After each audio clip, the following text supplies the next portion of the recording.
Pourquoi est-ce qu'on propose ça?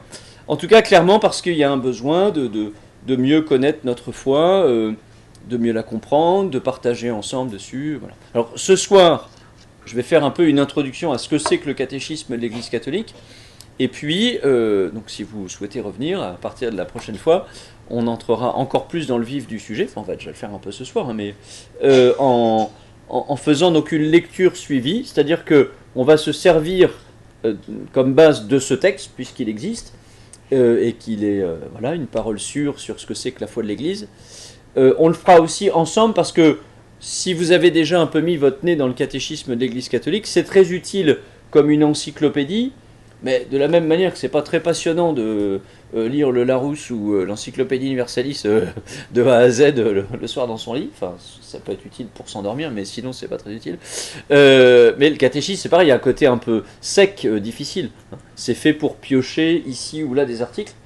Mais pour le faire, encore faut-il savoir comment il fonctionne, comment il est composé, comment est-ce qu'on cherche dedans, etc., etc. Donc le but, ce sera de lire les articles tout simplement ensemble, mais on s'arrêtera, voilà, donc on lira un paragraphe, et puis moi je donnerai quelques éléments de compréhension, et puis ensuite ensemble on partagera, oui vous avez dit ça, mais est-ce que ça veut dire que si, et puis voilà, et on essaiera de progresser comme ça dans la lecture du catéchisme. Alors, ce catéchisme de l'Église catholique, Kesako, voilà, d'où est-ce qu'il vient, hein? Alors déjà concrètement, le livre lui-même, certains ont une version bleu marine et rouge, là, qui est la première version qui est sortie. Voilà. Après cela, il y a eu une version qui était plutôt comme ça. J'ai l'impression que Madame Béogénian a une version que je ne connaissais pas, non? C'était vous qui avez... Elle est un peu comme celle-ci, mais... Bon, je ne connaissais pas encore cette version-là non plus, mais bon. Bon, mais dans le texte à l'intérieur est le même, hein. Et il y a en tout cas aussi une version comme ça. Et puis certains ont une version presse pocket, voilà, comme Elisabeth là, hein. Voilà. Alors, tout ça c'est le même. Bon, il y a un petit détail, c'est que ça c'est la toute première édition. Quand ils ont sorti la deuxième édition, voilà, qui pour le coup est exactement la même que celle-ci, la même que la version Press Pocket, et je pense la même que celle que vous avez. Voilà, mais par rapport à la toute première édition, les éditions suivantes, voilà, ont simplement comme différence, d'abord que le volume n'est pas le même, vous voyez, dans Press Pocket, du coup le prix n'est pas le même non plus, parce que celui-ci il est à 8,50 €, celui-ci il est à 24,90 €, bon, mais c'est le prix pour pas payer des lunettes. Peut-être, non, enfin, je sais pas. Non, mais c'est l'avantage, c'est qu'évidemment, du coup, c'est peut-être plus facile pour travailler, pour lire, etc. Bon. Ça, c'est sur la forme, et puis sur la forme, y compris la question du prix, hein. Donc, on en avait commandé, mais manifestement pas assez. Donc, on verra à la fin, pour qu'on prenne vos commandes. On va faire une commande groupée, c'est quand même plus simple. Puis, on les commande à la procure à Chartres, ça fait vivre la procure. On est content d'avoir une procure à Chartres, plutôt que de le commander sur d'autres plateformes en ligne dont je tairai le nom parce que je suis enregistré. Bon. Et donc voilà, c'est quand même mieux de le faire comme ça. Alors, ceci dit, donc sur le fond, juste un petit détail, vous allez voir, c'est anecdotique, il y a 2-3 questions de traduction. Voilà, ici ou là, on s'est aperçu que le mot n'était pas si bien traduit parce que on fait bien les choses, mais une fois que tout est publié, il y a toujours quelqu'un pour vous dire « mais là, vous avez traduit comme ça, j'ai lu la version en serbo-croate, non peut-être pas, mais en anglais, en italien, j'ai l'impression que c'était pas le même mot. » Bon, donc à force, évidemment, au bout de quelques années, on a un peu peaufiné le texte parce qu'il y avait des petits problèmes de traduction. Et puis il y a quelques petites questions de fond où éventuellement on a inversé les phrases parce qu'elles pouvaient être ambiguës. Il y a un point majeur qui a été changé, c'est la partie sur la peine de mort. Vous voyez, c'est très précis, parce que le texte laissait une certaine ambiguïté sur la possibilité de la peine de mort dans la première version. Ça a fait couler de l'encre à l'époque, et puis réfléchir les théologiens. Et donc du coup, il y a eu voilà, une version un peu plus précisée sur la question de la peine de mort. Je ne rentre pas dans le détail de cette question-là, parce que ça pourrait faire l'objet d'une soirée éventuellement. J'espère que d'ailleurs ça fera l'objet d'une soirée quand on en sera rendu à ce paragraphe-là dans le catéchisme. J'espère dans 2-3 ans. Bon. Parce qu'avant, il y a pas mal de matière, vous allez le voir. Donc voilà, je dis ça parce que ce matin, on m'a dit, enfin cet après-midi, il y avait donc une rencontre de la même manière à Beaumont. Et il y en a qui m'ont dit, mais il est obsolète celui-ci? Non, il n'est pas du tout obsolète. celui-ci, la première version. Hein. Si vous l'avez, vous, pour ce qu'on va faire là maintenant, si vous avez cette version-là, ça nous suffit pour travailler ensemble. L'autre avantage des dernières versions, c'est que l'index des mots est mieux fait. Voilà. Pour la bonne raison que celui-ci il a été fait en une nuit par des séminaristes de Paris qui ont certainement très bien travaillé, mais ils ont fait ce qu'ils ont pu dans le temps qui leur a été imparti. Je peux vous dire, j'en connais. Et donc il y a un index qui est mieux fait dans les versions suivantes, donc que ce soit le Press Pocket ou ça. Dans la version bleu marine, l'index est un peu moins bien fait. Et il y a aussi une espèce de résumé chapitre par chapitre, enfin par page, enfin par chapitre, oui, dans les versions récentes qu'il n'y a pas dans la première. Donc, voilà. Pour être précis, il y a un petit avantage à acheter la dernière version, évidemment. Mais pour ce qu'on va faire, qui est pour l'instant de travailler la partie sur le credo, la première version suffit. Voilà, pour la présentation extérieure du catéchisme et savoir quelle est la bonne édition, etc. Et donc à la fin, on prendra je prendrai la liste, si vous voulez, des commandes à faire, et puis on commandera via le secrétariat. Voilà. Alors, d'où vient ce catéchisme quand vous l'ouvrez? Alors, ceci dit, j'en ai un de plus que je peux vous prêter là. Est-ce qu'il y a... Tout le monde en a... Enfin, il y en a au moins un pour deux? Alors, qu'est-ce qu'il y a besoin d'un... Je peux encore vous prêter celui-ci. Ceux qui auraient la connexion Internet, ceci. Ah oui, parce que j'ai pas dit ça, mais vous l'avez en ligne. Hein, si vous allez sur le site du Vatican, enfin vous connaissez par cœur l'adresse, parce que vous allez régulièrement, j'espère. C'est pas très compliqué, c'est vatican.va. Voilà. www, etc. Mais c'est vatican.va. Et donc sur vatican.va. Mais sinon, vous allez sur votre moteur de recherche préféré, Bling. Non, enfin, ou Google, mais bon. Mais vous allez sur votre moteur de recherche préféré, vous avez catéchisme de l'Église catholique, tout de suite vous allez trouver la ligne. Voilà. Et là, vous avez le catéchisme en ligne. Hein, c'est facile à trouver. Alors, quand on ouvre donc le catéchisme, au début, on a un texte. On entre dans l'introduction pleinement maintenant. Il n'y a pas de questions sur ce que je viens de dire sur les éditions et les machins au début, là. Non, ça va? Donc, quand on ouvre le catéchisme, on va trouver, après, alors quelques pages, la liste des sigles qui pourraient être utiles, voilà, des ouvrages cités à l'intérieur. Et après, on a une constitution apostolique. Donc, une constitution apostolique, c'est ce qui accompagne la publication d'un texte. C'est un peu comme le décret officiel de publication, hein. Voilà, comme au bulletin officiel, quoi. Sauf que c'est dans un style un peu différent parce que c'est dans l'église, mais voilà. Alors, déjà, première remarque, vous voyez, ça s'appelle Fidei Depositum, garder le dépôt de la foi. Ça va, vous l'avez tous sous les yeux, hein? Bon, petite remarque, mais ça peut être intéressant de le savoir. Tous les textes officiels de l'église ont comme titre les deux premiers mots du texte. Voilà, hein. L'encyclique Laudato Si, elle commence par Laudato Si, non, voilà, d'accord. Donc les textes du Concile Vatican II, Gaudium et Spes, par exemple, qui est un des textes du Concile, la joie et l'espérance, on va y revenir dans quelques instants. En fait, c'est le début du texte, la joie et l'espérance des hommes de notre temps, etc. Donc, Fidei Depositum, garder le dépôt de la foi. Et le pape Jean-Paul II, qui donc a été le souverain pontife au moment de la publication du catéchisme, évidemment, commence ainsi en disant « Gardez le dépôt de la foi, telle est la mission que le Seigneur a confiée à son Église et qu'elle accomplit en tout temps.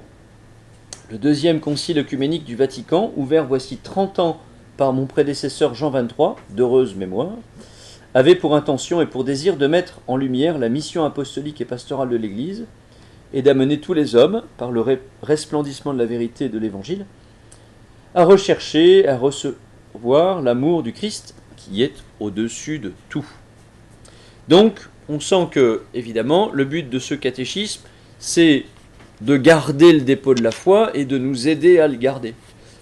Petit mot sur l'expression, parce que le dépôt de la foi, ça peut nous paraître peut-être un peu curieux. En fait, c'est une parole qui nous vient de l'Écriture sainte, hein. de Paul, hein, qui dit voilà, garde le dépôt de la foi que le Seigneur t'a confié.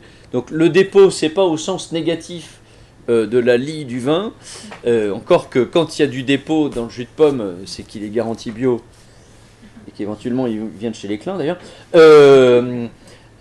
Petite page de pub, mais voilà. Il y aura des petites pages de pub comme ça, t'entends pas.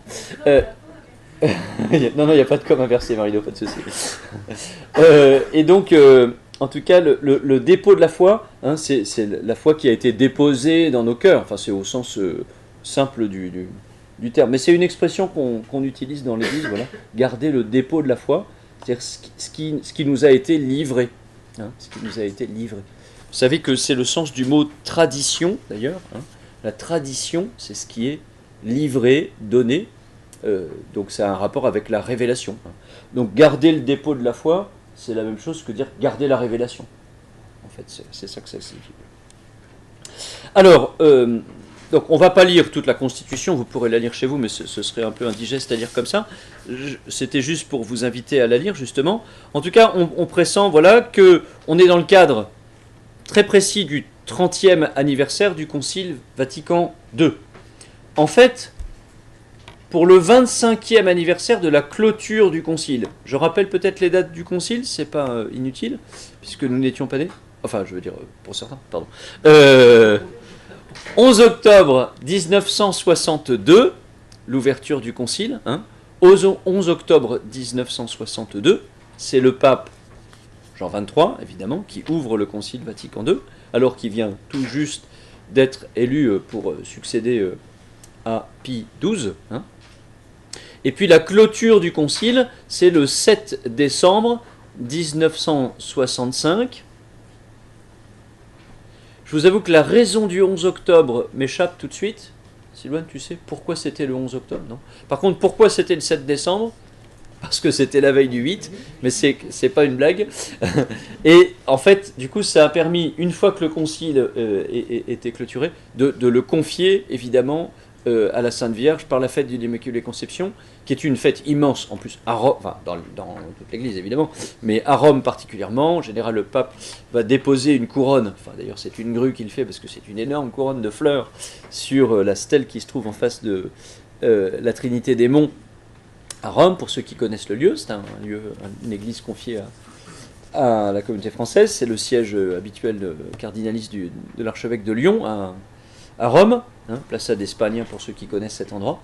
Et donc il y a une grande fête, donc ça a permis ensuite de confier à Marie, et c'était une manière pour le pape Paul VI aussi de confier à Marie comme mère de l'Église, bien que ce soit un titre qu'on ne trouve pas dans le Concile Vatican II, mais auquel le pape Paul VI était très attaché, et il aurait bien voulu qu'il y soit, mais c'est la preuve qu'on n'est quand même pas dans une théocratie, donc le pape ne décide pas de tout. Et donc du coup, voilà, c'est pour plein de raisons. Bon, ça, on pourra rentrer dans le détail quand on verra la place de Marie dans notre foi. Hein. Mais en tout cas, ça a permis de le confier à Marie le 8 décembre pour la fête de l'Immaculée Conception. Vous savez que depuis, il y a une fête de Marie, mère de l'Église, qui est le lundi de Pentecôte, et ce depuis 2018. C'est-à-dire depuis cette année. Pour la première fois, hein, le pape François a souhaité que le lundi de Pentecôte soit une fête dédiée à Marie, mère de l'Église. Bon, c'est juste pour situer dans le temps le concile, et puis rappeler évidemment le rôle particulier qu'ont joué Jean XXIII et Paul VI, tous les deux canonisés depuis Paul VI en octobre dernier, hein, il y a vraiment pas longtemps. Bon. Alors, donc, le catéchisme, il naît dans le contexte, en fait, de l'anniversaire du Concile, puisque le pape Jean-Paul II réunit les cardinaux à l'occasion du 25e anniversaire du 20e anniversaire de la clôture du Concile, donc en 1985. Hein. Il réunit les cardinaux, et les cardinaux lui disent, voilà, il y a eu un catéchisme qui a été publié après le Concile de Trente. Trente, c'est une ville qui se trouve en Italie, ça n'a rien à voir avec le nombre 30, hein, mais le chiffre 30, voilà. Donc 30 en Italie, hein. C'était au XVIe siècle. Évidemment, c'était dans un contexte très particulier, puisque c'était dans le contexte de la contre, ce qu'on a appelé la contre-réforme, enfin c'était dans le contexte de la réforme protestante pour faire ce qu'on a appelé une contre-réforme. Donc après la réforme protestante, il y a eu besoin évidemment que les évêques se réunissent pour essayer de comprendre les revendications protestantes et d'y répondre, voire même de les condamner, parce qu'à l'époque ça se faisait plutôt comme ça. Mais en tout cas, c'est pas seulement les condamner, c'est d'abord essayer de les comprendre, ensuite y répondre. Et donc, à l'issue de ce concile de Trente, il y a eu un catéchisme du concile de Trente qui est resté d'ailleurs en vigueur. C'est la raison pour laquelle les cardinaux ont demandé qu'il y ait un nouveau catéchisme, parce que en soi, même si en 1985 on n'utilisait plus complètement le concile de Trente, mais enfin jusqu'au concile on utilisait le catéchisme du concile de Trente, ce qui ne veut pas dire d'ailleurs qu'on ne l'utilise plus aujourd'hui, simplement maintenant il y a un nouveau catéchisme de référence, mais en soi on peut aller y piocher des choses intéressantes. En tout cas, historiquement, c'est intéressant de regarder aussi les manières différentes de présenter les choses, sachant que le plan général est le même de toute manière du concile de Trente et du catéchisme. C'est plutôt dans la manière de s'exprimer, évidemment, que les choses ont évolué. On peut le comprendre en 4 siècles. Voilà. Mais en tout cas, voilà. Il y avait un catéchisme du concile de Trente, et donc les cardinaux ont dit, mais maintenant qu'il y a eu un concile Vatican II, ça fait 20 ans, et on est là pour le célébrer en 1985, ce serait peut-être bien que, éventuellement, on ait un catéchisme du concile Vatican II. Alors qu'on n'a pas appelé catéchisme du concile Vatican II, qu'on a appelé catéchisme de l'Église catholique, mais c'est intéressant de savoir que le catéchisme, il est vraiment, et dans la promulgation là, du catéchisme, le pape Jean-Paul II le dit très clairement, hein, c'est le catéchisme fruit du concile Vatican II. Il le dit alors au paragraphe 1, 2, 3, 4. Hein, depuis sa conclusion, le concile n'a cessé d'inspirer la vie ecclésiale. En 1985, donc là il écrit 7 ans plus tard, mais il rappelle comment est-ce que justement est né le désir de faire un catéchisme. Hein.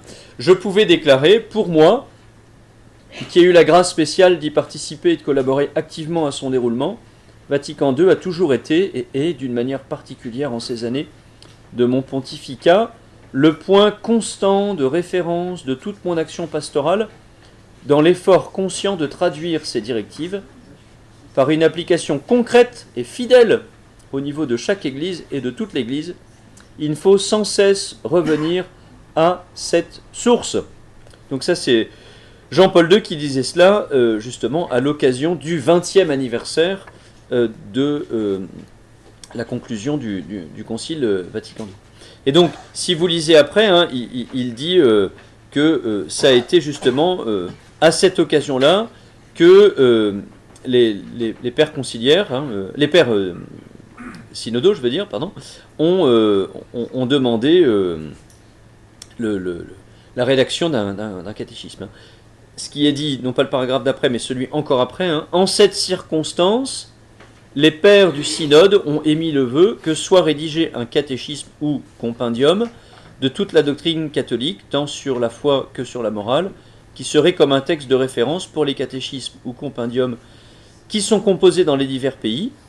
La présentation de la doctrine doit être biblique et liturgique, exposant une doctrine sûre et en même temps adaptée à la vie actuelle des chrétiens. Et il cite ici le rapport final qui, vous voyez, est daté du 7 décembre 1985. Je vous le voyez dans la note 3. Enfin, je suppose que vous avez la même note que moi, la note 3. Hein. On voit que ça date justement du jour du 20e anniversaire du concile. Donc voilà, le souhait des pères synodaux. J'en profite pour redire juste, puisqu'on vient d'utiliser 2 mots. Donc de temps en temps, on va utiliser des mots un peu barbares, mais on va essayer de les expliquer. Enfin, ils n'ont rien de barbare, ils sont au contraire tout à fait de la richesse. Alors, la page, ça dépend de votre édition. C'est la Constitution apostolique, toujours au début, là. Et donc, dans le Presse Pocket, c'est 8 ? Vous n'avez pas de page 8 ? On vous a volé votre page 8. D'accord. Page 8. Hein ? Donc en tout cas, voilà, vous voyez l'idée, hein, c'est les pères synodaux demandent Et c'est intéressant de noter que c'est cette promulgation, elle est faite le jour du 20e anniversaire, comme on peut le voir en note 3, rapport final du synode extraordinaire, 7 décembre 1985. On a dit que le Concile Vatican II s'était clôturé le 7 décembre 1965, on est le jour du 20e anniversaire. Donc, les pères synodaux demandent cela, et oui, je voulais faire juste une précision, parce qu'on utilise deux mots, concile et synode. Alors, un concile, c'est une réunion de tous les évêques du monde. En soi, quand ce sont vraiment tous les évêques du monde qui sont réunis, on appelle ça même un concile œcuménique. Et le mot concile vient du même mot que concilier, conciliation. Et donc l'idée, c'est de se retrouver ensemble pour se mettre d'accord sur le sens de telle définition de la foi, de telle expression de la foi. Donc il y a l'idée de conciliation et donc en tout cas de ensemble. En fait, ça vient de sceller ensemble. Concile, il y a l'idée de sceller ensemble. Le préfixe, vous savez, cum en latin, qui est traduit en général par le C-O-N, qui n'est pas très joli en français, mais qui veut dire avec, donc ou ensemble. Le mot synode, lui, alors, désigne une assemblée plus restreinte et sur un thème plus particulier. En gros, c'est comme ça. Le concile, c'est général et sur tout. On ne traite jamais d'absolument tout dans un concile, mais c'est assez général au point de vue de l'Église, puisque c'est l'Église universelle, et sur l'essentiel des sujets de la foi. Le synode est plus restreint, puisqu'il y a des représentants des églises locales à un synode. Il y a eu un synode là, qui vient de se clôturer sur l'évangélisation de la jeunesse. Voilà. Donc on avait quelques représentants éminents, dont un très éminent pour nous, parce que c'est Laurent Percereau, qui est notre ancien vicaire général pour les accourus de l'année, ou des années récentes. Notre ancien vicaire général qui est évêque maintenant de Moulins, qui était au synode. Voilà. Et donc c'est sur un sujet précis ou sur un continent, voire même un pays. Voilà. Il y a eu un synode sur le Liban, il y a eu un synode sur l'Afrique, voilà. Mais il y a eu un synode sur la nouvelle évangélisation, un synode sur la parole de Dieu, etc. Et le mot synode, donc lui, il vient toujours du mot qui va signifier avec ou ensemble, mais concile du latin et synode du grec, avec ou ensemble. Et le mot od, en fait, ça vient de odos, et ça veut dire le chemin en grec. Donc c'est faire chemin ensemble. C'est beau quand on y pense, le terme est très beau. Quand Jésus dit « je suis le chemin, la vérité et la vie », le mot chemin, c'est le mot odos.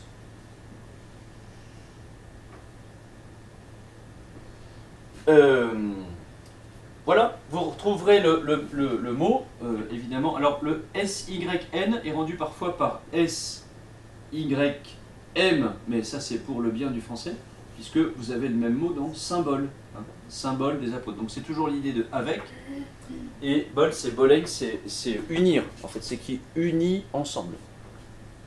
C'est l'inverse du diabole, le symbole. Le diabole, c'est celui qui divise, le diable. Dia comme diagonale.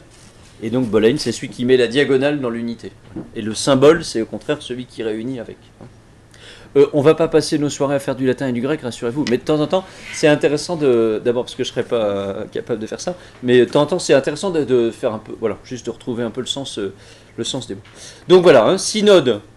Là, donc il y avait un synode sur le 20e anniversaire du Concile, sa réception, etc. etc. Et le concile, donc plus large. Alors, à l'issue de cette demande, donc à l'occasion du 20e anniversaire du Concile Vatican II, le pape Jean-Paul II se fait sien cette demande des cardinaux d'avoir un catéchisme du Concile Vatican II, et il va confier cette mission, évidemment, au cardinal préfet de la Congrégation pour la doctrine de la foi, qui s'appelle Joseph Ratzinger. Ça veut dire quelque chose. Voilà. Et donc c'est ce qu'il dit après. En 1986, j'ai confié à une commission de 12 cardinaux et évêques, présidée par monsieur le cardinal Joseph Ratzinger, la tâche de préparer un projet pour le catéchisme demandé par les pères du synode.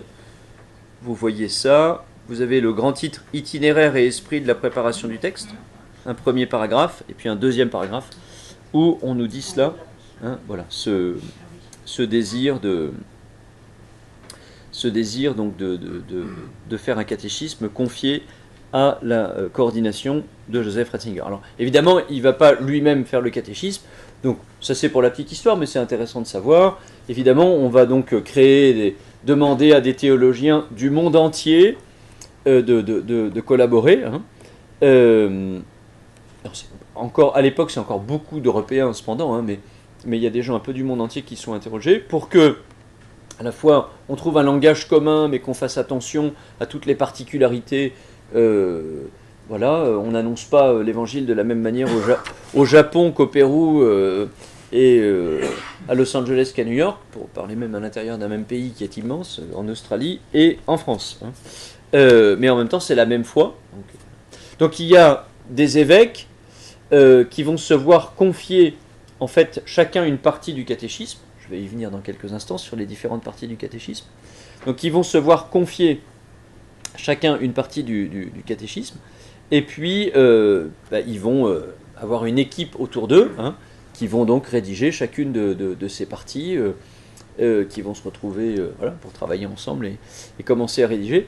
Et puis va être évidemment au départ désigné un secrétaire général du catéchisme qui va coordonner tout ça, qui s'appelle le cardinal Schönborn. Bon, on peut retenir son nom, Christophe de son prénom. Christoph Schönborn, ça veut dire bien né en allemand, c'est sympa comme nom. Voilà, Christoph Schönborn, et qui est un dominicain, qui était professeur à l'université de Fribourg en Suisse, et qui ensuite, du coup, va devenir d'ailleurs archevêque, puis cardinal de Vienne en Autriche, son pays d'origine, et il est toujours... pas vérifier quel âge il avait, Christoph Schönborn, il doit avoir 70, voilà, plus ou moins, mais plutôt plus que moins. Mais voilà, en tout cas, Christoph Schönborn, qui parle remarquablement bien français, et il va d'ailleurs coordonner le catéchisme et en latin et en français, voilà, c'est intéressant de le savoir, et il va évidemment, lui, récupérer donc à la fin tout ce qui a été écrit, et puis en faire un texte complet, cohérent, parce que vous imaginez que quand vous avez autant de rédacteurs, il y a aussi des styles, des manières de parler différentes. C'était tout un travail, évidemment, de remettre ça pour en faire un texte complet, cohérent dans le style, etc. Voilà. Il va faire cela dans un des plus beaux coins de France, après la Bretagne, évidemment, et donc à savoir la Provence, puisqu'il l'a fait dans une communauté qui s'appelle Notre-Dame de Vie. Normalement, vous avez déjà entendu parler de Notre-Dame de Vie, puisque c'est la communauté où j'ai eu la joie, moi, de vivre 1 an avant de vous retrouver ici. Voilà, enfin, je ne dis pas ça parce que, en l'occurrence, c'était Notre-Dame de Vie, mais bon, ça permet de situer un peu aussi la rédaction du catéchisme. Voilà. Moi, pour ma petite histoire, j'y suis aussi attaché parce que j'ai eu la chance d'avoir comme professeur plusieurs des rédacteurs de la 3e partie.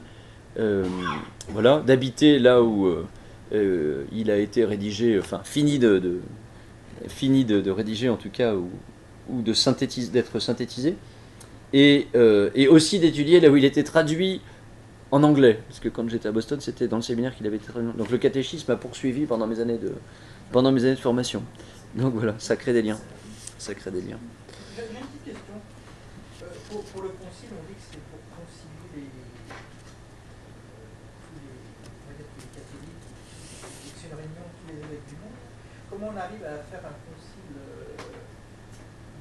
du Vatican II qu'au lieu de réunir tout le monde, a fait une polémique et a séparé pas mal de catholiques? Alors pas mal, pas tant que ça.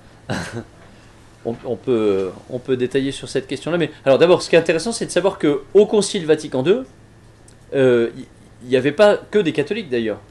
La grande nouveauté du Concile Vatican II, c'est que non seulement on y a réuni tous les évêques du monde entier, il n'y avait pas que des évêques d'ailleurs. Hein. Chaque évêque avait des conseillers qui pour la plupart étaient des théologiens et à l'époque encore pour la plupart des prêtres, mais il y avait aussi des religieux ou des religieuses. Voilà, enfin, je peux vous l'attester, parce que moi j'ai vu pendant toute mon enfance la photo de ma grande-tante avec le pape Paul VI, parce qu'elle était voilà, super d'une congrégation des sœurs du Bon Secours de Paris, donc c'est pour dire que déjà à l'époque, évidemment, on interrogeait aussi les religieux sur ces questions-là, mais pas seulement des religieux et des religieuses, mais aussi des laïcs. Hein, certains connaissent peut-être Jean Guiton, hein, ça vous dit quelque chose, qui a été au concile. Et il y avait aussi, pour la première fois, pour la première fois depuis 4 siècles, d'inviter des protestants et aussi des orthodoxes, etc., etc. Alors, sur le côté diviseur, c'est principalement donc un courant qui est le courant de ceux qui ont suivi Monseigneur Lefebvre. Il faudrait qu'on rentre bien dans le détail du truc, parce que on peut y passer une soirée là, rien que là-dessus. Hein. Mais ça va être le but de passer toute l'année, et même, je pense, longtemps, aussi longtemps que vous voulez, sur le catéchisme. Hein.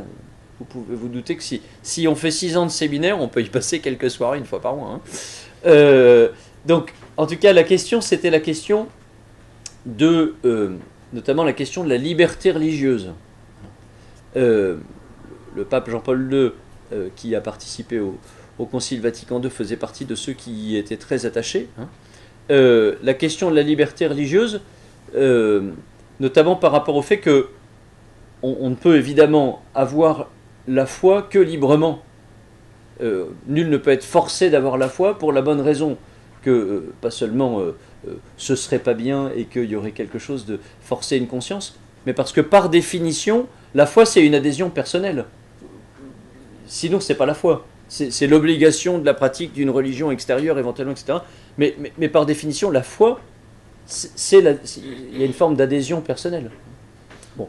Alors, de là, certains ont compris que s'il y avait liberté religieuse, il y avait donc liberté de choisir sa religion, ce qui en soi est inclus, et que donc toutes les religions se valent. Alors, pour le coup, là, il y avait une conclusion un peu hâtive. Hein. Le Concile Vatican II, donc je vous rappelle que vous pouvez aussi l'acheter. Hein. Je dis ça avec le sourire, parce que je me souviens une fois, quelqu'un qui m'avait dit vous nous montrez le Concile, mais...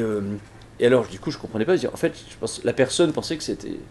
aux archives secrètes du Vatican, d'un coup elle découvrait que les prêtres, eux, pouvaient l'avoir. Mais je lui ai dit, mais tout le monde peut avoir le Concile Vatican II. Hein, donc on peut l'acheter en librairie, hein, bon, et on peut le trouver aussi en ligne. Donc il y a un texte, principalement, qui est Nostra Aetate, dans lequel on parle du dialogue avec les autres religions, et dans ce texte-là, il est parlé de la question de la liberté religieuse, mais aussi du fait que dans chacune des religions, il y a un rayon de la vérité. Et certains ont considéré que c'était un relativisme. Qu'est-ce que les pères conciliaires voulaient dire par là? Ils voulaient dire simplement que, vous allez voir que ça va loin, on croit que nous sommes créés à l'image de Dieu, n'est-ce pas?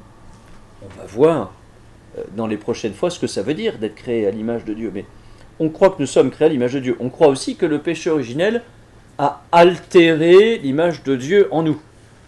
Je dis ça très rapidement parce qu'on va revenir sur toutes ces questions-là, mais on croit que le péché originel a altéré l'image de Dieu en nous. J'utilise le mot altérer exprès pour ne pas dire effacer.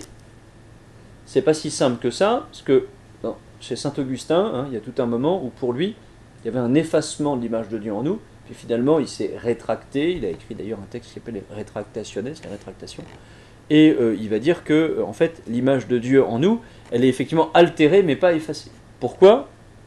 Parce que s'il n'y a plus aucune image de Dieu en nous, on ne peut pas librement choisir Dieu. Parce qu'on n'a plus la capacité de ça. Or, on peut librement choisir Dieu parce qu'il y a encore un petit truc en nous qui fait que émetteur-récepteur fonctionne. Nous recevons quelque chose du désir de Dieu qui nous aime et qui nous désire lui aussi. Pourquoi ? Parce qu'il y a une image de Dieu en nous. Et même si elle est brouillée, on peut quand même le choisir.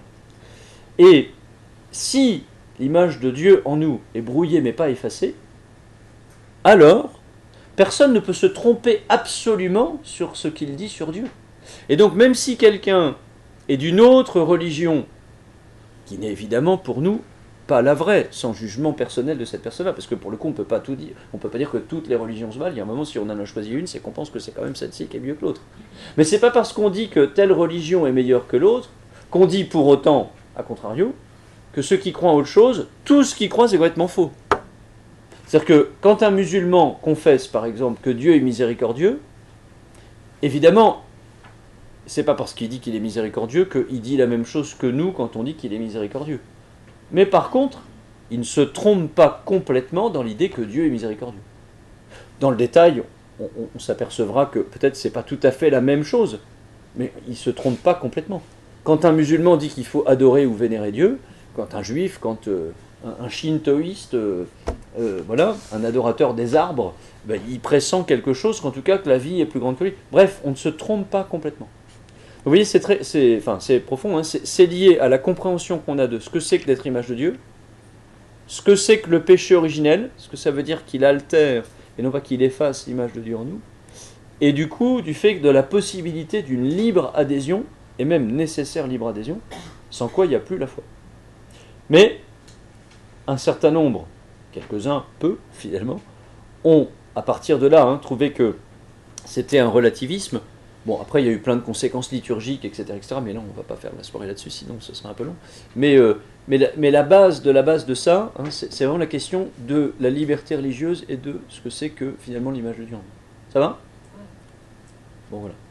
Et après, effectivement, il y a eu aussi un contexte, c'est que le Concile Vatican II, il a eu lieu, donc on l'a dit, 62-65, 3 ans après 65, en 68, le pape Paul VI publie, plutôt pas avec l'accord majoritaire des cardinaux, mais notamment quand même très encouragé par le cardinal archevêque de Cracovie qui s'appelle Karol Wojtyła, et qui deviendra Jean-Paul II, un texte sur la régulation des naissances qui va être assez mal accueilli en juillet 68, après mai 68 en France. Bon. Ceci dit, évidemment, en France, on se dit, bah oui, quelle drôle d'idée. Bon, parce que comme on est français, on pense que le pape Paul VI, il a écrit un texte, évidemment, pour les Français. Bon, on oublie juste qu'en Amérique latine, en Chine, au Japon ou ailleurs, il n'y a pas de mai 68. Donc quand le pape, il écrit pas la France, il écrit au monde entier. Voilà. Mais on était cependant quand même dans un contexte, en tout cas en Occident, assez clairement, dans un contexte en Occident, qui faisait que c'était sans doute pas le meilleur contexte pour recevoir un enseignement qui en soi n'était pas nouveau, mais qui était nouveau dans son expression. Mais l'enseignement n'est pas nouveau. Au contraire, le Concile, il revient très clairement aux sources des pères de l'Église, etc. On pourra revenir sur cette source même du Concile Vatican II. Bon, pardon, c'est un peu long dans la réponse, mais il fallait répondre à ça. Donc, les pères, rédacteurs du concile, du catéchisme, pardon, se retrouvent, rédigent, etc. Christophe Schönborn fait la synthèse de tout cela. Et puis il y a un texte qui est donc approuvé, on nous dit à la fin de la Constitution apostolique, qui est approuvé le 25 juin 1992, donc, et qui est officiellement signé par le pape Jean-Paul II. Vous pouvez, j'espère que vous avez l'autographe du pape tous, voilà, avec marqué « Donné le 11 octobre 1992 ». Et évidemment, vous vous dites, parce qu'on vient de le réviser, donc maintenant, paf, c'est devenu très clair, 30e anniversaire de l'ouverture du deuxième concile du Vatican en la 14e année de mon pontificat. Donc, le catéchisme a été initié à la suite d'un synode pour les 20 ans de la clôture du concile, et puis il a été publié pour le 30e anniversaire de l'ouverture du concile, 11 octobre 1992. Il y a donc maintenant 26 ans. Ça fait plus d'un quart de siècle, pour le dire comme ça, que ce catéchisme existe, et il est encore relativement peu utilisé, finalement, connu, enfin en tout cas par un grand public. Il a quand même servi largement de référence au catéchisme. On a au moins 3, je regarde s'il y en a d'autres, pardon, s'il y en a que je vois pas, mais on a au moins 3 catéchistes en tout cas ce soir, qui savent que dans la méthode qu'on utilise dans la paroisse qui s'appelle Nathanaël, vous avez pour chaque rencontre pour les enfants, vous avez un paragraphe du catéchisme de l'Église catholique sur le sujet qu'on étudie. Pas pour le faire étudier aux enfants, c'est pour les catéchistes eux-mêmes, pour que voilà, ils se forment eux-mêmes. Mais en tout cas, le catéchisme, il est utilisé très concrètement. Donc, quand on parle de Noël, il y a un extrait sur ce que dit le catéchisme sur le mystère de l'incarnation. Quand on parle de l'Esprit Saint, il y a un extrait du catéchisme sur ce qu'il dit sur l'Esprit Saint, pour que les catéchistes eux-mêmes se forment. Donc, il est utilisé pour le catéchisme, il est utilisé dans les séminaires, il est utilisé dans les formations diocésaines, etc. etc. Mais c'est vrai qu'il y a encore de quoi le vulgariser. Alors, après cette un peu longue introduction, donc on a, après la constitution apostolique, donc voilà, on a un prologue. Bon, pareil, on ne va pas le lire dans le détail, vous pourrez le lire vous-même, mais le prologue, il dit deux choses intéressantes. La première, d'abord, il cite un certain nombre de passages de l'Écriture, dont celui que nous avons lu tout à l'heure, Père, la vie éternelle, c'est qu'ils te connaissent, toi, le seul véritable Dieu, et ton Fils envoyé Jésus-Christ. Hein. Et puis ensuite, donc, il y a un premier titre qui est la vie de l'homme, connaître et aimer Dieu. Alors, c'est vraiment le but de notre démarche. C'est que nous sommes convaincus qu'évidemment, pour bien aimer Dieu, il faut mieux le connaître. C'est comme dans l'amour humain. Hein.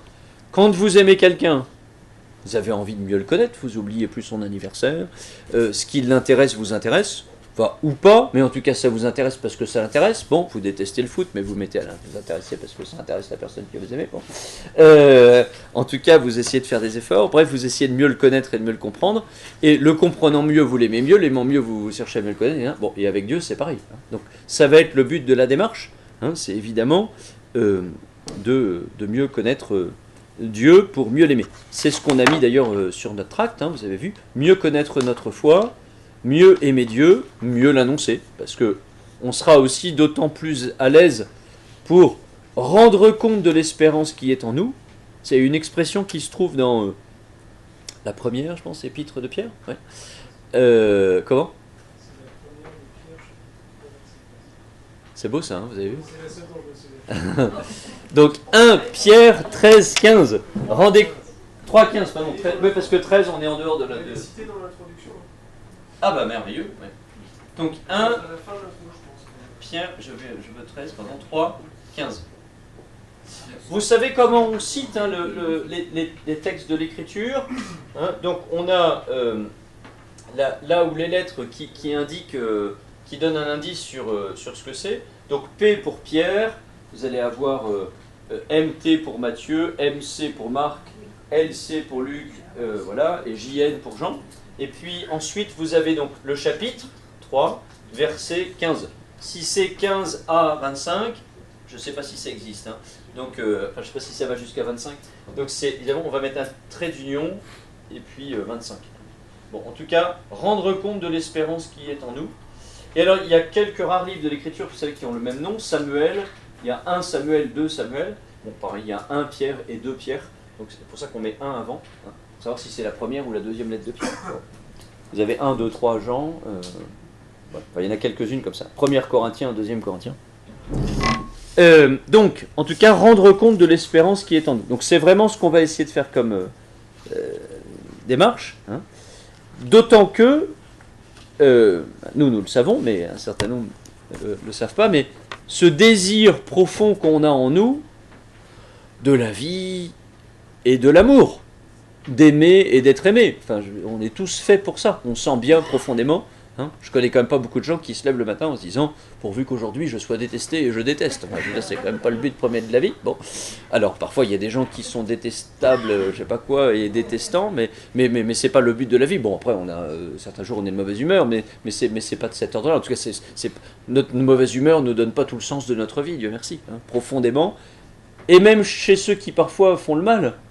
En fait, parfois on fait le mal pour s'attirer du bien, ou, enfin c'est complexe la psychologie. Donc ça on le sait bien. Mais en tout cas, il y a un désir profond, nous le croyons. Et pourquoi ? Parce qu'on est créé à l'image de Dieu. On revient à la question de Lionel tout à l'heure. Hein.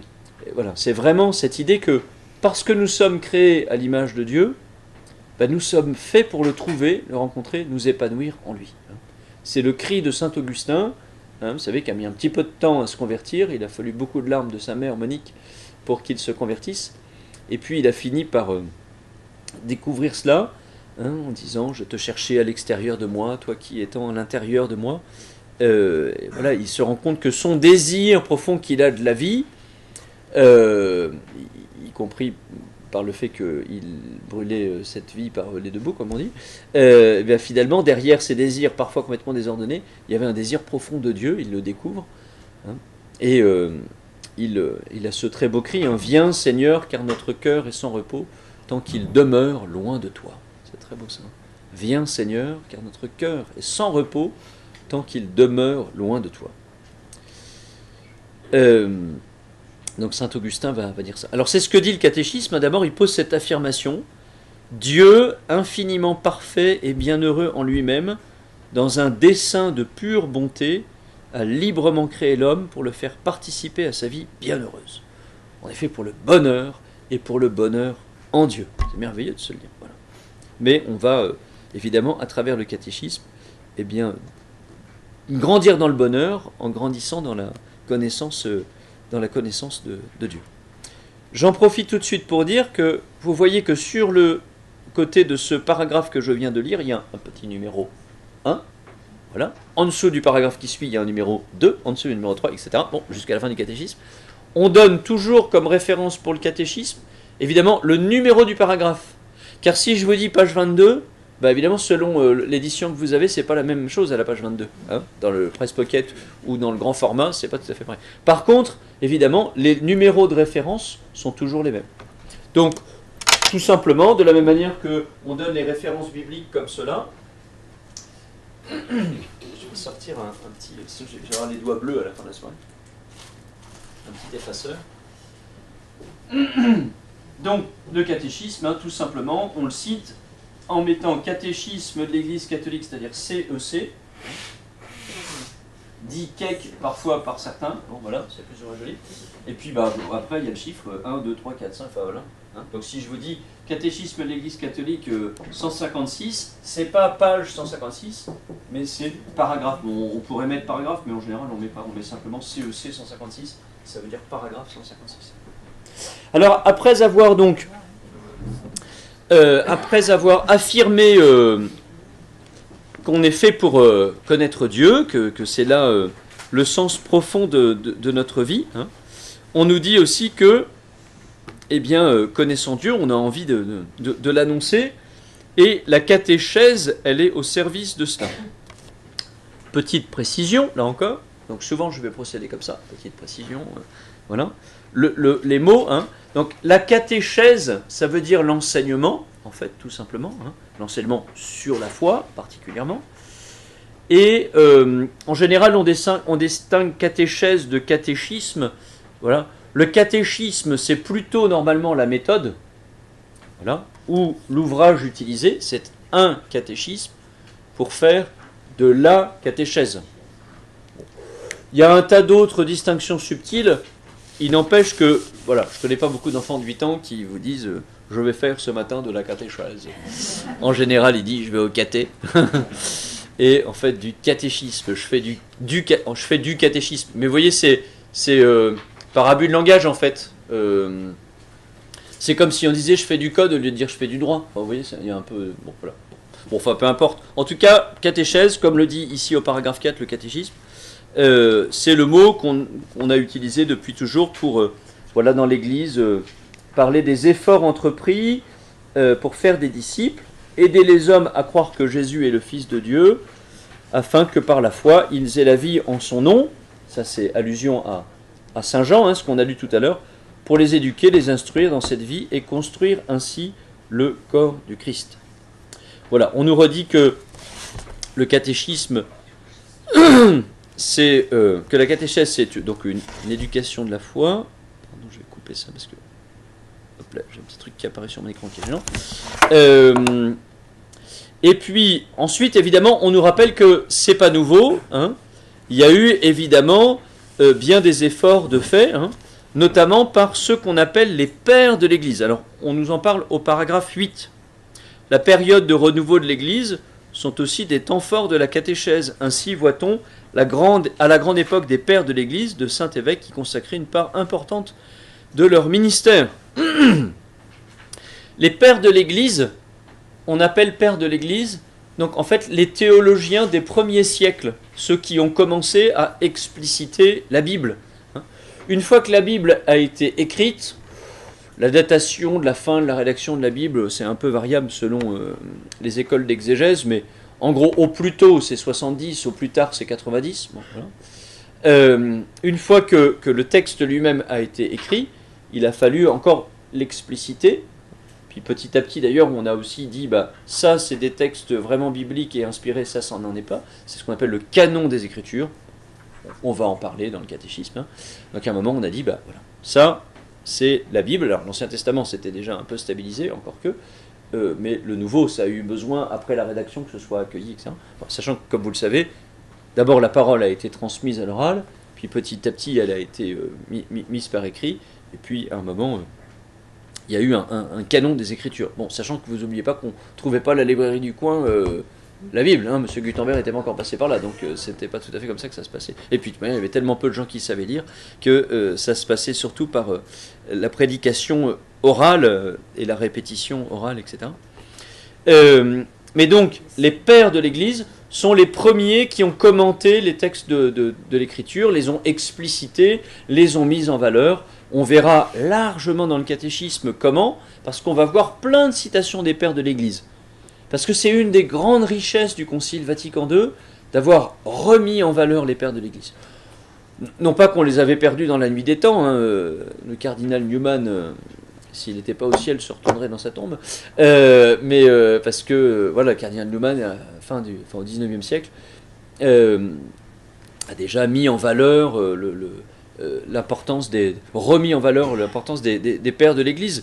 Et on les a toujours mis en valeur un peu, mais il y a eu un vrai renouveau de découverte des pères de l'Église. Alors les pères de l'Église, on nous en cite quelques-uns ici, vous avez vu, Cyril de Jérusalem, hein, le Cyril qui a 2 ailes, voilà, celui d'Alexandrie, il n'en a qu'un, c'est ça, je crois, enfin ça doit fonctionner comme ça, je crois.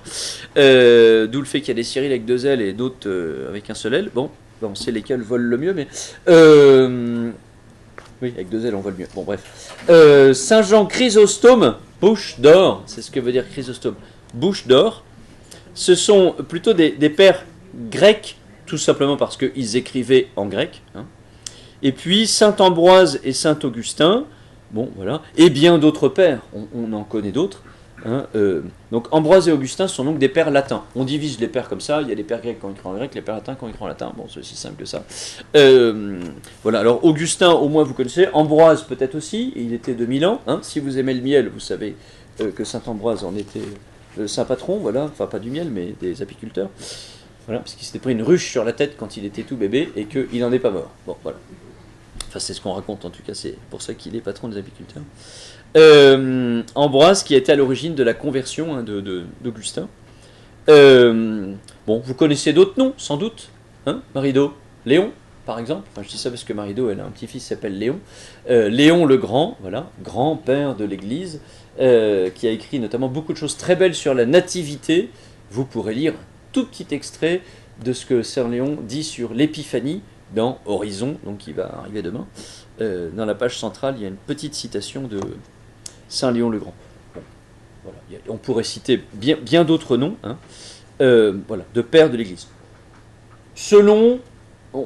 On arrête la datation des pères de l'Église parfois à Saint Bernard. Bon, c'est un peu tardif, mais c'est le plus tardif. Parfois, on considère que Saint Bernard, je dis ça parce que j'ai revu un ouvrage l'autre jour paraître, Saint Bernard, le dernier père de l'Église.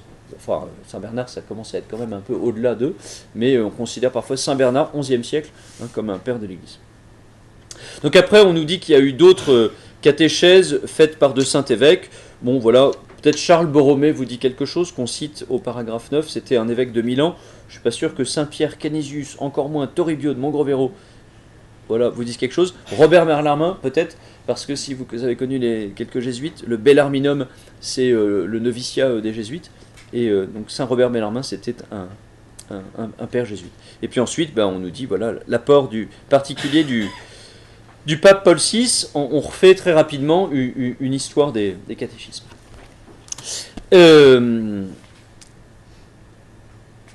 Une petite digression sur ces 2 points. Donc en tout cas, on voit le désir de Dieu, voilà, qui est en nous parce que nous sommes créés à l'image de Dieu.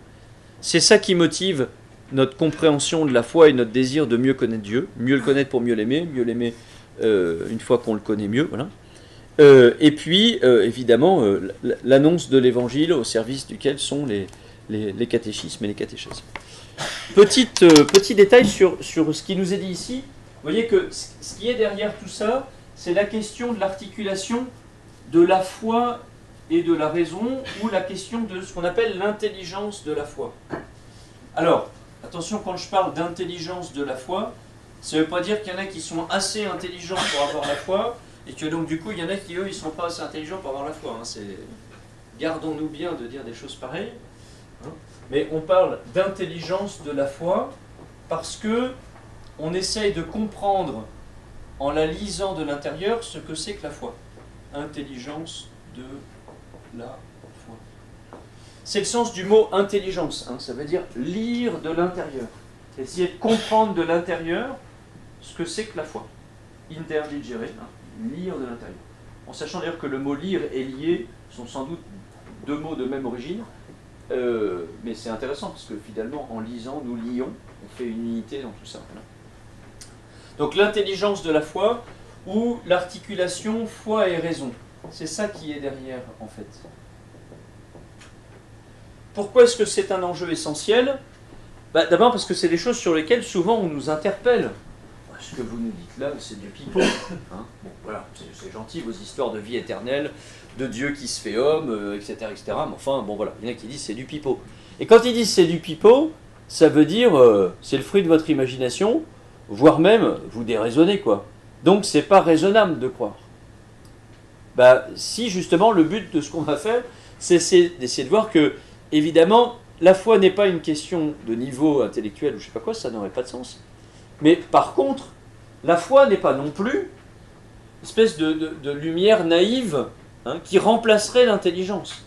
C'est-à-dire qu'on ne peut pas dire « Oh ben moi j'ai la foi, donc du coup, voilà, je n'ai pas besoin de comprendre dans le détail ce que ça veut dire. » C'est un peu le danger quand on nous dit, vous savez, « Oh ben moi j'ai la foi du charbonnier. » Bon, ça veut dire « Je crois, puis voilà, je n'ai pas besoin de me poser de questions. » Sauf que si on a vraiment la foi, dans le sens de ce que je disais tout à l'heure, on a envie aussi de comprendre.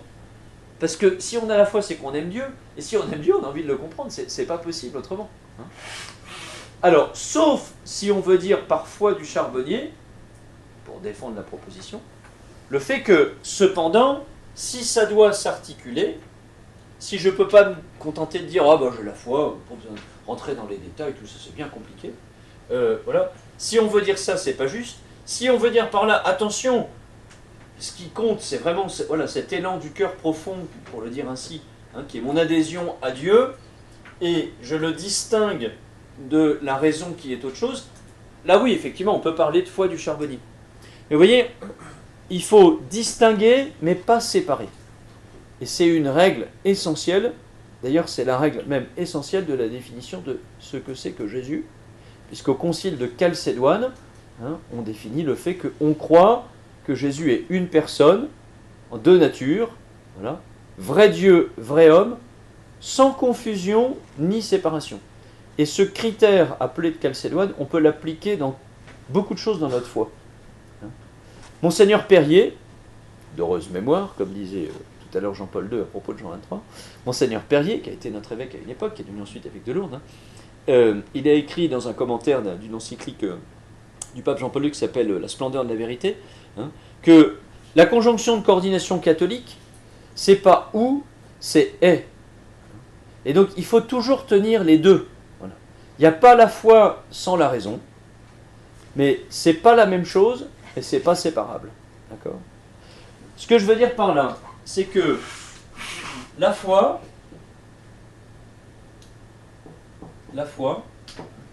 c'est un don de Dieu.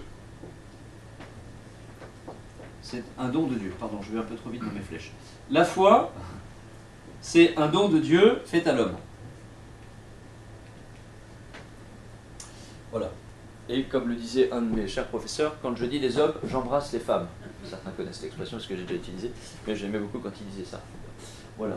Donc, les hommes ou les femmes, mais en tout cas, la foi est un don de Dieu.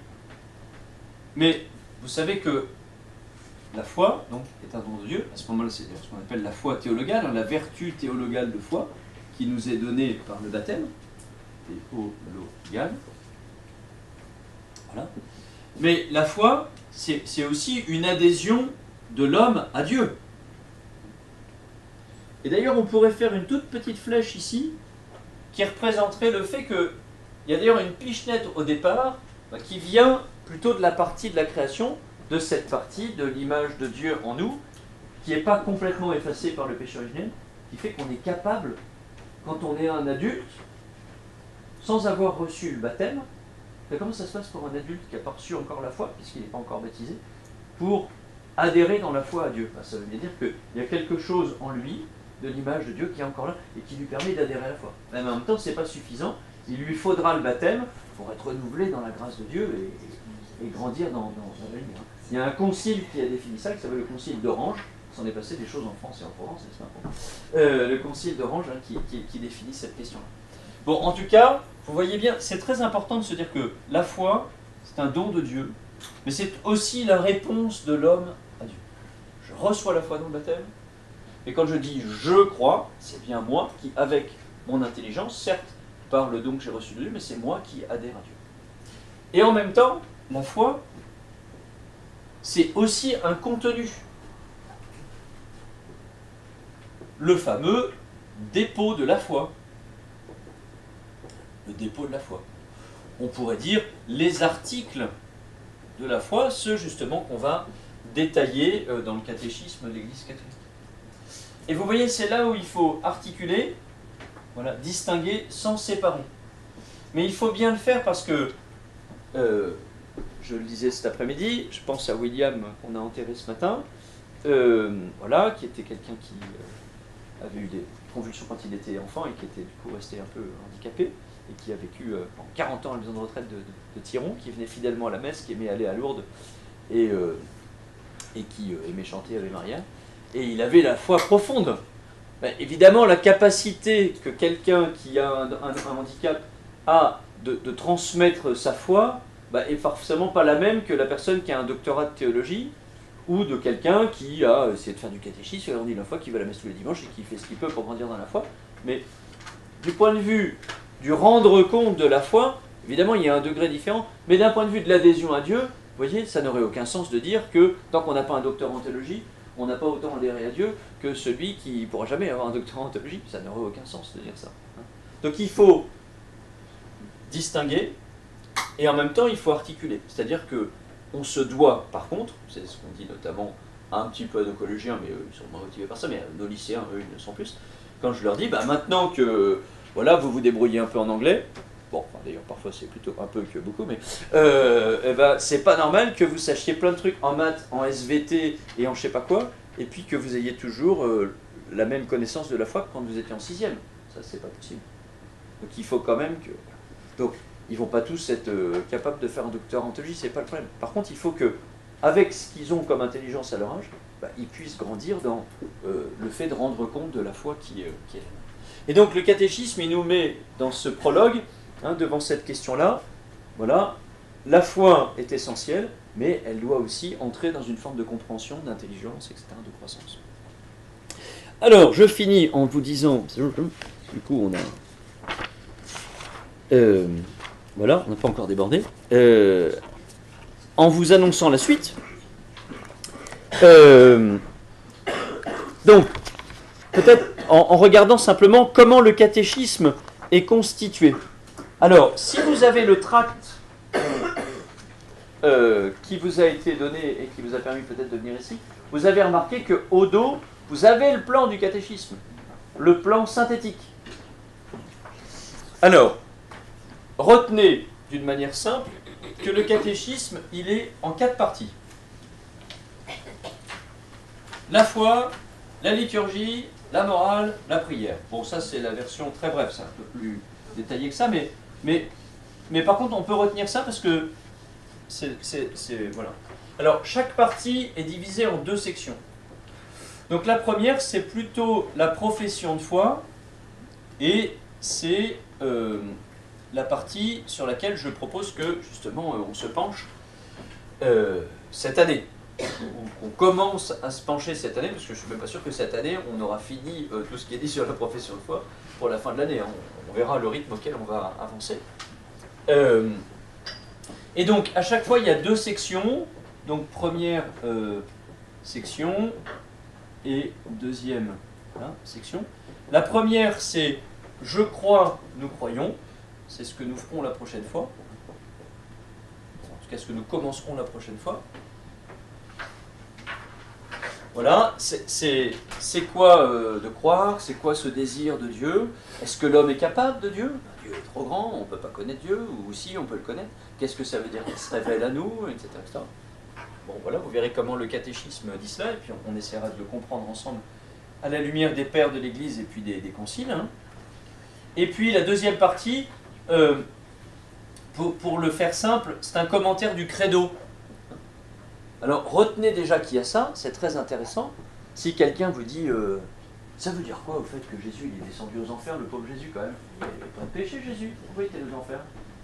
Bon, bah, vous savez bien que c'est pas ça que ça veut dire, mais en même temps, ça veut dire quoi? Bon, ben, on peut regarder dans le catéchisme et se dire, tiens, voilà, créateur du ciel et de la terre, voilà. Du ciel, créateur du ciel, et le ciel c'est de l'air, on ne peut pas venir créer normalement. Bon, enfin voilà, ça veut dire quoi d'être le ciel et créé? Bon. Donc on peut regarder dans le catéchisme des choses. Il y a un commentaire complet du credo. La deuxième partie, c'est liturgie et sacrement.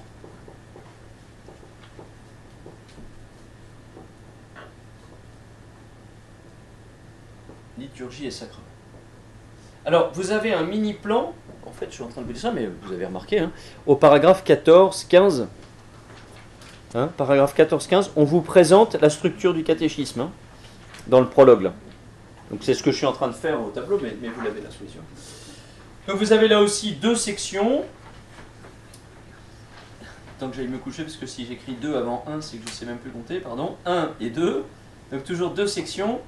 Alors, en gros, la première, c'est sur la liturgie, enfin, de manière pour faire simple. Je vous fais un plan simplifié, parce que le but, c'est d'essayer d'avoir ce plan un peu en tête, quoi. Mais donc, dans la première partie, on va vous dire c'est quoi la liturgie, c'est quoi la louange rendue à Dieu, et notamment, à partir de la liturgie par excellence, c'est quoi la grande liturgie par excellence? C'est la liturgie de la veillée pascale.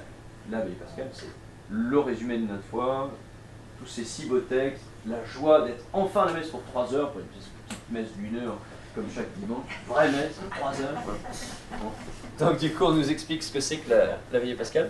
Et puis dans le deuxième, c'est très pratique, tous les sacrements. Voilà. Donc on vous dit baptême, confirmation, Eucharistie. Déjà vous dites tiens, baptême, confirmation, Eucharistie. Baptême, Eucharistie, confirmation. Non, baptême, confirmation, Eucharistie. Si vous voulez savoir pourquoi c'est intéressant que ce soit dans cet ordre-là et pas dans un autre, vous regarderez le catéchisme. Mais on y viendra un jour. Puis ensuite, on vous donne les 2 sacrements de guérison et ensuite les 2 de l'Alliance ou l'inverse? Je ne sais plus. Dans quel sens est-ce? Non, ça doit être d'abord ceux de l'Alliance, ensuite ceux de la guérison? Ben, je ne sais pas. Attendez, j'ai un doute. Les 2 sacrements de guérison et ensuite les sacrements de l'Alliance. Donc les 2 sacrements de guérison qui sont évidemment le sacrement de réconciliation et le sacrement des malades. Et puis ensuite les sacrements dits de l'Alliance, hein, au service de la communion. Les sacrements de service de la communion, donc le sacrement de l'ordre. Voilà. Et puis le sacrement du mariage. Puis ensuite on vous parle de ce qu'on appelle les sacramentaux et aussi des funérailles chrétiennes. Voilà, si vous voulez savoir ce que le catéchisme dit sur les funérailles chrétiennes, on peut regarder là. Donc ça c'est la deuxième partie. La troisième partie, donc c'est... Alors, je crois que, en fait c'est assez curieux, dans le plan, ils disent comment? La vie de la foi. Alors, si vous regardez après dans le catéchisme, le titre, dans le sommaire, vous verrez que c'est la vie dans le Christ. Bon. La vie de la foi, c'est ça? Oui. La vie de la foi... Je me pencherai sur la question de savoir pourquoi est-ce qu'il ne donne pas le même titre que celui qui est dedans, mais la vie dans le Christ. Bon, c'est pas grave. Alors, retenez que, en gros, cette partie-là, c'est ce qu'on appelle la morale ou l'éthique. Pour ceux qui sont venus aux soirées de bioéthique, là, vous savez maintenant que morale et éthique, c'est le même mot. Bon, il y a des distinctions subtiles, mais hein, dans un cas comme dans l'autre, ça veut dire les mœurs Morale, c'est le mot latin, moralia, et puis éthique, ethos du grec, voilà. Mais ça veut dire les mœurs aussi, hein. Les deux mots veulent dire une chose. Ce qui est intéressant, c'est l'agir chrétien. C'est la partie plutôt sur l'agir chrétien. Alors il y a deux sections, toujours. Hein. Donc la première, c'est plutôt ce qu'on va appeler, en tout cas la partie fondamentale, la morale fondamentale. C'est quoi la morale fondamentale? Ben, c'est quoi le bonheur? Ça veut dire quoi d'être à l'image de Dieu? C'est quoi le bonheur? C'est quoi la liberté? Les vertus théologales, justement, dont on parlait. Croître, grandir dans la vie chrétienne, c'est quoi exactement? Pourquoi le péché vient contredire ça? Quel est le rôle de la loi dans tout ça? Mais et ma conscience? Qu'en faites-vous? Voilà. Donc il y a un certain nombre de questions comme ça, fondamentales. Pour l'anecdote, c'est ça que j'enseigne au séminaire Orient. Vous savez, quand je vais tous les 15 jours donner des cours. Mon cours, c'est cette partie-là. Vous voyez que ça peut un peu nous occuper, parce que c'est 2 heures tous les 15 jours, ce qui n'est pas grand-chose dans l'emploi du temps des séminaristes, mais c'est 2 heures tous les 15 jours pendant 2 ans. La première section de la 3e partie. Donc le reste peut nous occuper un certain temps. Et donc il y a une deuxième partie qui est à partir des 10 commandements. À partir des 10 commandements. Alors c'est ce qu'on va appeler la morale spéciale. Et donc, alors là vous trouvez des réponses à toutes vos questions. La guerre, est-ce qu'un chrétien peut faire la guerre? Les questions sur le début ou la fin de la vie, la bioéthique, la recherche sur l'embryon, l'avortement, l'euthanasie, toutes les questions sur la vie familiale, sur la sexualité en général, et puis toutes les grandes questions sur l'économie, la politique, l'écologie. Bon, alors évidemment, on ne cite pas Laudato Si dans le catéchisme à l'Église catholique, par évidence, parce que c'est sorti après. Bon. Mais on y trouve déjà des choses un peu sur l'écologie. Donc, à partir des 10 commandements, hein, on rentre dans... Voilà. Alors, là aussi, vous pouvez aller piocher... en attendant, je sais pas quoi, 3 ou 4 ans où on fera cette partie-là, vous pouvez aller piocher dans le catéchisme en vous disant, tiens, la question de la guerre juste, j'ai envie de regarder là-dessus, voilà, soit vous regardez, alors c'est l'intérêt d'avoir un index un peu détaillé, donc dans les versions les plus récentes du catéchisme, hein, parce que si vous regardez guerre, vous allez trouver guerre juste, enfin je pense, voilà, regardez. Voilà. Ça peut être l'intérêt d'Internet aussi. Que si vous tapez guerre juste catéchisme Église catholique, il va peut-être vous donner la référence du numéro. Et la 4e partie, c'est tout simplement sur la prière. Voilà. Et donc là, vous avez 2 sections. Une première, c'est sur les différentes attitudes de prière, la louange, l'intercession, la prière vocale, la prière silencieuse, la prière communautaire, la prière seule. Bon, voilà, on vous détaille un peu tout ce que c'est que la prière. Et la 2e section, c'est très beau, c'est un commentaire du Notre Père. Très beau commentaire du Notre Père. Voilà, que ta volonté soit faite. Qu'est-ce que ça veut dire? Catéchisme de l'Église catholique, hop, hop, hop, 4e partie, 2e section, et je regarde. Hein? Phrase par phrase, commentaire phrase par phrase. C'est précieux de savoir que dans le catéchisme de l'Église catholique, il y a un commentaire du Notre Père. Surtout qu'on sait que Jésus nous a dit, ne rabâchez pas. Un des moyens de ne pas rabâcher, c'est de s'attacher à chacun des articles et de regarder ce qu'il y a dedans. Voilà. En gros, je vous ai dit en un peu plus long que ce soir. C'est toujours en fait le risque. Cet après-midi, on a été un poil plus court, mais on était un poil moins nombreux.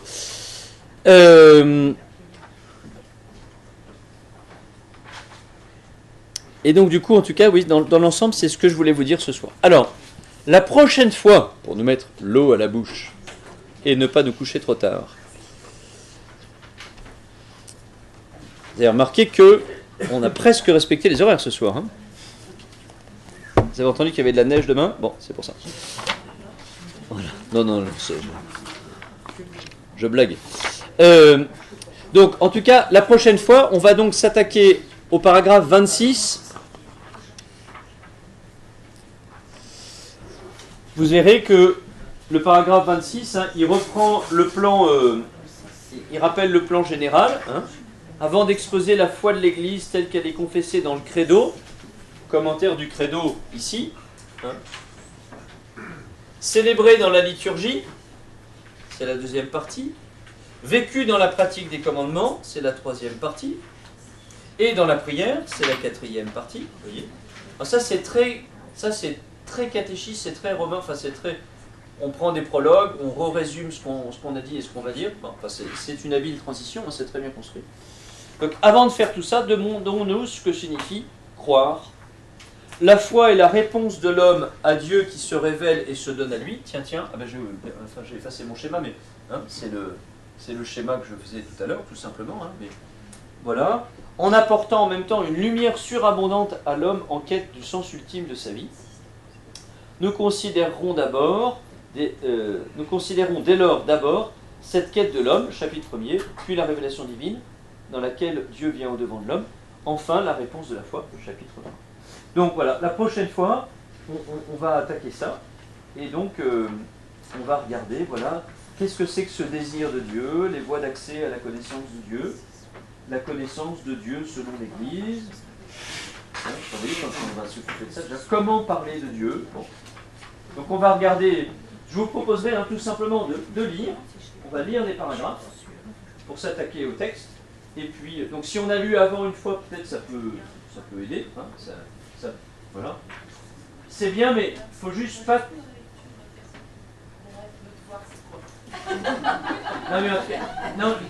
un peu ce que j'ai envie de dire, un peu ce que vous voulez, parce que si vous trouvez ça indigeste à lire seul, venez et lisez pas seul. Enfin, vraiment, ça c'est comme vous voulez. D'accord ? Mais là, pour la prochaine fois, moi je pense que si on fait... enfin voilà, si vous lisez déjà... Enfin, si vous relisez éventuellement, si vous voulez, l'introduction et le prologue, là, voilà, pour vous remettre au clair. Et si vous lisez jusqu'à 49, ça va être bien déjà. J'espère qu'on ira plus loin que ça quand même. J'espère qu'on ira plus loin que ça, mais si vous faites ça déjà... Alors, dans les... Parce